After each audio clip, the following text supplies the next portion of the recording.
سورہ مدثر کی آیت نمبر 54 میں اللہ تعالیٰ فرماتے ہیں کلا ہرگز نہیں انہو تذکرہ، یہ قرآن ایک نصیحت ہے۔ فمن شاء ذکرہ، بس جو تم میں سے چاہے وہ اس سے نصیحت حاصل کر لے۔ وما یذکرون الا ان یشاء اللہ، لیکن تم نصیحت نہیں حاصل کر سکتے مگر یہ کہ جب اللہ تعالیٰ کی ذات چاہے گی۔ وہ اہل التقوی اہل المغفرہ، اور اللہ تعالیٰ کی ذات ہی اس بات کی اہل ہے کہ اس سے ڈرا بھی جائے اور اس سے معافی بھی مانگی جائے۔ اب ان آیت مبارکہ میں بہت ہی اہم مسئلہ جو ہے وہ بیان کیا جا رہا ہے۔ ہم نے 29ویں بارے میں دیکھا ہے کہ بار بار ایک لفظ ہم پڑھتے ہیں کہ شاء، جو اللہ تعالیٰ کی ذات چاہتی ہے وہی ہوتا ہے۔ یہاں سے جو مسئلہ بیان کیا جاتا ہے وہ یہ کہ اگر سب کچھ اللہ تعالیٰ کی چاہت سے ہی ہونا ہے تو پھر انسان کے ارادے کی اور اس کے عمل کی کیا حیثیت ہے۔ اس سے پہلے کہ ہم اس کے اوپر بات کریں، مفسرین کرام یہ فرماتے ہیں کہ عرب لوگوں کا جو مزاج تھا وہ بہت زیادہ عملی مزاج تھا۔ وہ لوگ تحقیق میں نہیں پڑھتے تھے، گہرائی میں نہیں پڑھتے تھے، دقیق مسائل میں نہیں پڑھتے تھے۔ انہیں جو بات فطرت سے، قدرت سے اور بظاہراً سمجھ آ جاتی تھی وہ اس کے اوپر فوراً عمل کیا کرتے تھے۔ یہی وجہ ہے کہ ہم دیکھتے ہیں کہ عرب کا معاشرہ جو اتنی زیادہ برائیوں میں تھا تو صحابہ کرام نے اپنی وہ عادتیں جو کہ گھٹی کی طرح ان کی فطرت میں شامل تھیں، انہوں نے ان عادتوں سے نجات حاصل کر لی، اس لیے کہ وہ لوگ پریکٹیکل دین کے اوپر زیادہ یقین رکھتے تھے۔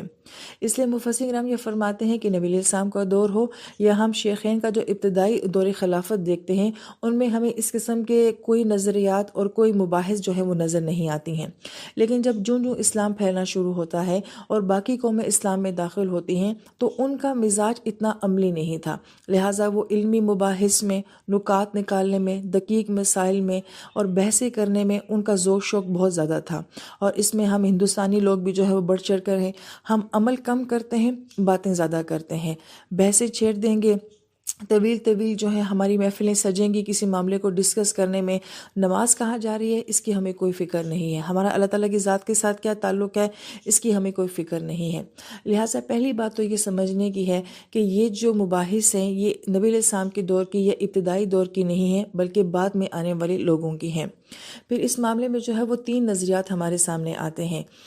ایک نظریہ جو ہمارے سامنے آتا ہے وہ یہ جو کہ عقلی بات کے اوپر چلتے ہیں، اور وہ یہ کہتے ہیں کہ انسان جو کچھ بھی کرتا ہے اس میں اس کا اپنا اختیار ہوتا ہے۔ یہی وجہ ہے کہ وہ یہ کہتے ہیں کہ انسان کبیرہ گناہ کرنے سے کافر ہو جاتا ہے، کیونکہ وہ اس بات کا خود ذمہ دار ہے، لہٰذا اس نے خود اپنی عقل سے یہ گناہ کیا ہے، لہٰذا وہ کافر ہو گیا ہے۔ لہٰذا وہ یہ کہتے ہیں کہ انسان کے ہر عمل کے پیچھے اس کے اپنے ارادے کا دخل ہوتا ہے، اور اس فرقے کا جو نام ہے وہ معتزلہ کہا جاتا ہے۔ معتزلہ جو ہے وہ ایک شخص کے نام کے اوپر یہ فرقہ بنا ہے۔ اس کا نام جو ہے وہ واصل بن عطال غزال بتایا جاتا ہے، جو کہ حسن بصری رحمہ اللہ کے وعظ میں شریک ہوا کرتا تھا، لیکن کسی معاملے میں ان کا حسن بصری رحمہ اللہ سے اختلاف ہو گیا، نظریاتی اختلاف ہو گیا، تو انہوں نے ان کے درس میں آنا چھوڑ دیا۔ تو کسی نے حسن بصری رحمہ اللہ سے پوچھا کہ اس شخص کا کیا ہوا، تو انہوں نے فرمایا کہ اعتزلہ، کہ وہ ہم سے علیحدہ ہو گیا ہے، لہٰذا اسی کے نام پہ جو ہے یہ فرقہ معتزلہ بن گیا ہے۔ ایک اور فرقہ ہمارے سامنے یا ایک اور نظریہ ہمارے سامنے یہ آتا ہے جو یہ کہتا ہے کہ انسان کے پاس کسی قسم کا کوئی اختیار ہے ہی نہیں، جو کچھ بھی ہوتا ہے وہ اللہ تعالیٰ کے امر سے ہوتا ہے، اللہ تعالیٰ کے حکم سے ہوتا ہے۔ اس کو عموماً فرقہ جبریہ کے نام سے جو ہے وہ بیان کیا جاتا ہے، جو کہ جبر کو مانتے ہیں کہ ہر انسان جو ہے وہ جبری طور پہ جو ہے کسی کام کے کرنے کا پابند ہوتا ہے، اس کا اپنا کوئی اختیار، کوئی سوچ، کوئی ارادہ نہیں ہوتا ہے۔ گویا جو ان کی سوچ ہے وہ یہ ہے کہ انسان مجبور محض ہوتا ہے، وہ کچھ بھی نہیں کر سکتا ہے۔ ان دونوں کے درمیان میں جو ایک معتدل بات کرنے والی جماعت ہے جسے عموماً اہل سنت والجماعت کا نظریہ کہا جاتا ہے، وہ یہ کہتے ہیں کہ انسان کے پاس اختیار بھی ہے، اللہ پاک نے انسان کو اختیار دیا ہے، تبھی تو اللہ پاک اس سے سوال کریں گے۔ اگر اختیار نہیں ہوتا تو پھر اللہ پاک کی طرف سے سوال کرنا کیسا ہوتا؟ لہٰذا کچھ اختیار بہرحال انسان کو دیا گیا ہے، لیکن وہ ساتھ ساتھ یہ بات بھی کہتے ہیں کہ کلی اختیار جو ہے وہ انسان کو حاصل نہیں ہے۔ اب یہ درمیان کی بات ہے جو کہ اہل سنت والجماعت کہتے ہیں۔ لہٰذا بعض اہل علم کا مزاج یہ ہے وہ عمل کے اوپر توجہ دیتے ہیں، وہ ان تمام مباحث کے اوپر نہیں پڑھتے ہیں، لہٰذا وہ یہ کہتے ہیں کہ ان باتوں کو کرنے کا کوئی فائدہ ہی نہیں ہے، انسان عمل کی طرف توجہ دے۔ اگر آپ ان مباحث میں پڑھیں گے تو آپ بہت خطرناک راستے کے اوپر چلنا شروع کر دیتے ہیں، کیونکہ پھر ہم یہ دیکھتے ہیں کہ جو لوگ ان قسم کے مباحث میں پڑھتے ہیں تو پھر بہت دقیق باتیں سامنے آ جاتی ہیں۔ اس کی ایک مثال ایسے کہ ہمارا یہ عقیدہ ہے کہ اللہ تعالیٰ ہر چیز کے خالق ہیں،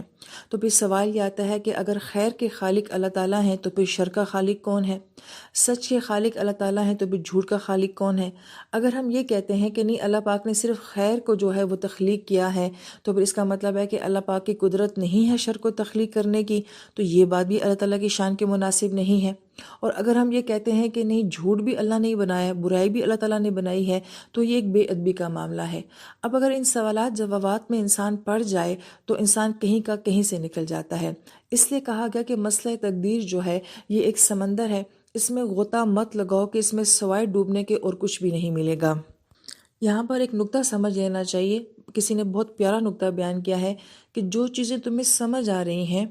ان چیزوں کے پیچھے مت چھوڑو جو تمہیں سمجھ نہیں آ رہی ہیں۔ لہٰذا جو باتیں کلیئر ہیں، جو اللہ پاک نے واضح احکام ہمیں دیے ہیں، جو باتیں ہمیں سمجھ آتی ہیں، ہمارا کام ہے ان کے اوپر عمل کرنا، اور جو باتیں ہماری عقل سے بالا تر ہیں ہمارا کام ہے ان کی تحقیق میں نہ پڑنا۔ اب انسان کیا کرتا ہے، بلکہ انسان سے شیطان کیا کرواتا ہے کہ جو باتیں کلیئر ہیں، صاف شفاف ہیں، وہ ان پہ عمل نہیں کرنے دیتا، اور جو باتیں انکلیئرڈ ہیں، جو اللہ پاک کی حکمت کی وجہ سے ہیں، ان کے پیچھے انسان کو لگا دیتا ہے۔ لہٰذا تقدیر کے بارے میں جتنے سوالات ہمارے ذہن میں آتے ہیں کسی اور معاملے میں نہیں آتے، کیونکہ شیطان جانتا ہے کہ اللہ پاک نے اس معاملے کو جو ہے انسانی دسترس سے باہر رکھا ہے۔ پھر جس چیز کے بارے میں اللہ تعالیٰ کی ذات یہ فرما دیں کہ تم نے اس میں تحقیق میں نہیں پڑھنا ہے، تو اگر انسان اس کے پیچھے پڑے گا تو پھر کیا حاصل ہوگا؟ نقصان ہوگا۔ اس ضمن میں جو ایک واقعہ بڑوں کی طرف سے بیان کیا جاتا ہے کہ ایک بزرگ ہیں اور ان کا تصوف کے میدان میں بہت بڑا مقام ہے۔ ایک اور ولی ان سے ملاقات کرنے کے لیے جاتے ہیں اپنے ایک شاگرد کو ساتھ لے جا کر، اور یہ کہتے ہیں کہ آؤ چلے ان سے جا کے دعا کرواتے ہیں۔ لہذا جب وہ شاگرد ان بڑے ولی کو دیکھتا ہے بہت متاثر ہوتا ہے، لیکن ان کے اپنے استاد پریشان ہوتے ہیں، تو وہ ان سے پوچھتا ہے کہ حضرت آپ کیوں پریشان ہیں؟ تو انہوں نے کہا کہ اللہ پاک نے ان کو جو روحانیت میں مقام دیا تھا اللہ تعالیٰ نے ان سے چھین لیا ہے، مگر ان کو خبر نہیں ہے۔ تو اس کو بہت دکھ ہوتا ہے کہ یہ اتنا بڑا ولی تھا اور یہ اپنے مقام سے نیچے آ گیا اور ان کو خبر بھی نہیں ہے۔ لہٰذا وہ شاگرد اپنے استاد سے کہتا ہے کہ مجھے ان کو چھوڑنے کی اجازت دی جائے کہ میں ان کو ان کے گھر تک چھوڑ کے آؤں۔ جب یہ شاگرد اس بڑے ولی کو ان کے گھر تک چھوڑنے کے لیے جاتا ہے تو وہ بڑے خوش ہوتے ہیں، ان کی خدمت سے کہتے ہیں کہ جو مانگنا ہے مانگو، ہم تمہارے لیے دعا کریں گے۔ وہ شاگرد رونا شروع کر دیتا ہے، تو وہ کہتے ہیں کہ رونے والی بات نہیں ہے، تم ایک ایسے شخص کے پاس کھڑے ہو جس کا ایک مقام ہے، ہم دعا کریں گے تمہارا مسئلہ حل ہو جائے گا۔ وہ اور رونا شروع کر دیتا ہے۔ آخر کار وہ بتاتا ہے کہ حضرت آپ جس روحانیت کے مقام پر تھے اب آپ اس کے اوپر نہیں ہیں۔ تو جب وہ اپنے اندر جھانکتے ہیں تو انہیں یہ بات سمجھ آ جاتی ہے کہ واقعی مجھ سے تو میرا رینک جو ہے وہ چھین لیا گیا ہے۔ لہٰذا وہ رونا شروع کر دیتے ہیں۔ پھر وہ اسی شخص سے یہ کہتے ہیں کہ تم میرا ایک کام کرو، میرے گلے میں رسی باندھو اور مجھے زمین پہ گھسیٹو اور اس جنگل میں گھسیٹتے گھسیٹتے لے کر جاؤ۔ مجبوراً شاگرد کو وہ بات ماننی پڑتی ہے، لہٰذا وہ ان کو گھسیٹتا گھسیٹتا جب لے کر جاتا ہے تو ہر مخلوق جب ان کو اس کیفیت میں دیکھتی ہے تو وہ واویلا کرتی ہے، وہ چیختی ہے، وہ شاگرد بھی رو رہے ہیں، وہ ولی خود بھی رو رہے ہیں، یہاں تک کہ اللہ تعالیٰ کی طرف سے یہ معاملہ آتا ہے کہ معافی کا اعلان ہو جاتا ہے کہ ہم نے آپ کو معاف کر دیا۔ اب وہ زنجیر یا رسی جو ہے وہ کھولی جاتی ہے اور ان کو دوبارہ ان کے مقام پہ بحال کر دیا جاتا ہے۔ تو وہ جو ولی ہیں اس شاگرد کو بڑی دعائیں دیتے ہیں کہ تمہاری وجہ سے جو ہے اللہ پاک نے مجھے معافی مانگنے کی توفیق دے دی۔ اب جب ساری مخلوق یہ دیکھتی ہے کہ یہ کس مقام پہ تھا اور یہ کس مقام سے کس مقام پہ چلا گیا ہے، تو ہر مخلوق اللہ سے فریاد کرتی ہے کہ اللہ انہیں واپس ان کا روحانی مقام دے دے۔ اب وہ شاگرد ان سے یہ سوال کرتا ہے کہ آپ کے ساتھ ایسا ہوا کیوں؟ اب اس بات کو سمجھنے والی بات ہے۔ وہ یہ کہتے ہیں کہ میں سمندر میں سفر کر رہا تھا، بادل آئے، بارش ہوئی، میں نے اللہ تعالیٰ سے کہا کہ اللہ تعالیٰ یہ سمندر میں پہلے ہی اتنا پانی ہے، یہاں پہ بارش برسانے کی کیا ضرورت ہے؟ آپ یہ پانی کسی صحرا میں، کسی تھر میں جہاں لوگ پیاسے مر رہے ہیں وہاں پہ برسا دیں تاکہ لوگوں کو فائدہ ہو جائے۔ تو اللہ تعالیٰ کا میرا یہ سوال کرنا میری قدرت کے بارے میں اللہ تعالیٰ کو یہ پسند نہیں آیا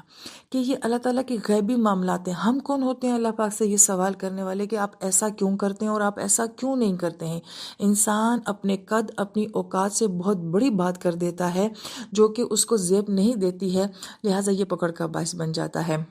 اب اس واقعے سے ہمیں اتنی بات سمجھ آ گئی ہے کہ گستاخانہ قسم کے بے باک قسم کے سوالات نہیں کرنے چاہیے۔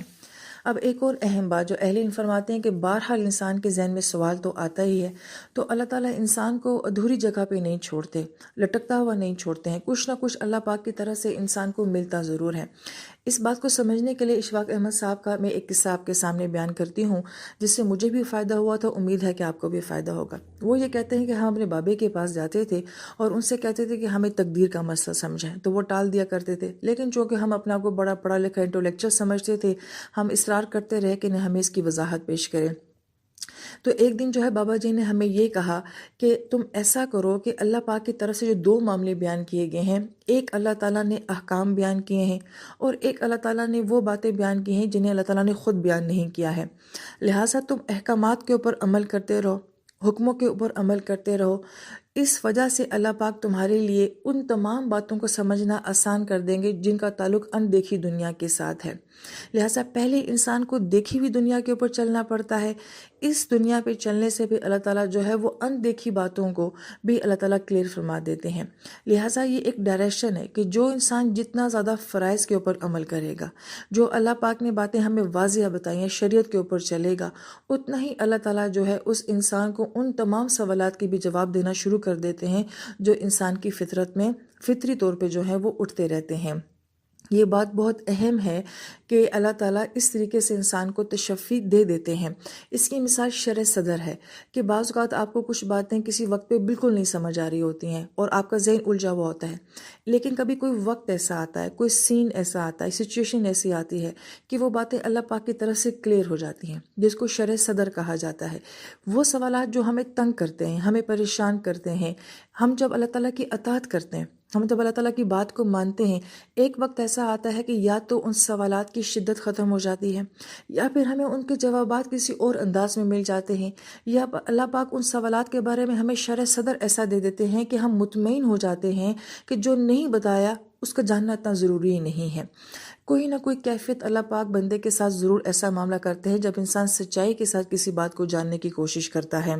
لہٰذا یہ مسئلہ بہت اہم ہے۔ آڈیو کی صورت میں تو اختصار میں اتنا ہی بیان کیا جا سکتا ہے۔ ہماری اکثر نوجوان جنریشن جو ہے وہ اس طرح کے سوالات کرتی ہے، لیکن صرف ان پہ الزام نہیں دینا چاہیے۔ ہم خود بھی جب جوان ہوتے تھے تو ہم بھی اسی طرح کی باتیں سوچا کرتے تھے، ہمارے ذہنوں میں بھی یہی باتیں آیا کرتی تھیں، لیکن مسئلہ یہ ہے کہ ہم جہاں یہ جواب ہے ہم وہاں جاتے نہیں ہیں، یا جن لوگوں کے پاس اس طرح کے جواب ہے ہم ان سے ملتے نہیں ہیں۔ لہٰذا ہمارا فوکس صرف جو ہے اعتراض کے اوپر ہوتا ہے، اشکال کے اوپر ہوتا ہے۔ ہم اس کو علم نہیں بناتے کہ ہم اس کی ریسرچ کریں، تحقیق کریں، ایسے لوگوں کے پاس جائیں جو ہمیں ان کے جواب دیں۔ تو اللہ تعالیٰ سے اس معاملے میں خاص دعا یہ کرنی چاہیے کہ اللہ پاک میں آپ کی تقدیر کے اوپر راضی ہوں، جو آپ نے بتایا مجھے اس پہ عمل کرنے کی توفیق دے، اور جو آپ نے نہیں بتایا مجھے اس کا تجسس ہی نہ دے، مجھے اس کی فکر ہی نہ دے۔ تو انسان ذہنی طور پہ بھی، قلبی طور پہ بھی، عملی طور پہ بھی مطمئن ہو جاتا ہے۔ یا پھر جو سوالات انسان کے ذہن میں آتے ہیں، انسان بجائے یہ کہ ان کو اشکال یا اعتراض بنائے، اللہ تعالیٰ سے ان کے جواب مانگا کرے، تو اللہ ضرور کوئی نہ کوئی وسیلہ، ذریعہ، کوئی ایسی شخصیت، کوئی ایسا نقطہ، کوئی ایسا علم، کوئی ایسی کتاب کسی کے ساتھ آپ کو جوڑ دیں گے جو آپ کو آپ کے سوالات کے جوابات دے گا۔ لہٰذا اللہ تعالیٰ سے یہ دعا مانگنی چاہیے کہ اللہ تعالیٰ جو آپ نے بتا دیا ہے، سمجھا دیا ہے، اس پہ مجھے عمل کی توفیق نصیب فرمائے، اور جو آپ نے مجھے بتایا نہیں مجھے اس کا تجسس بھی نہ دیں، مجھے اس کا سوال بھی نہ دیں۔ اور پھر بھی اپنے سوالات کے بارے میں اللہ تعالیٰ سے مانگنا چاہیے کہ مالک اللہ یہ باتیں مجھے سمجھ نہیں آتی ہیں، آپ مجھے سمجھا دیں، تو اللہ تعالیٰ کوئی نہ کوئی ذریعہ وسیلہ ضرور پیدا فرما دیں گے۔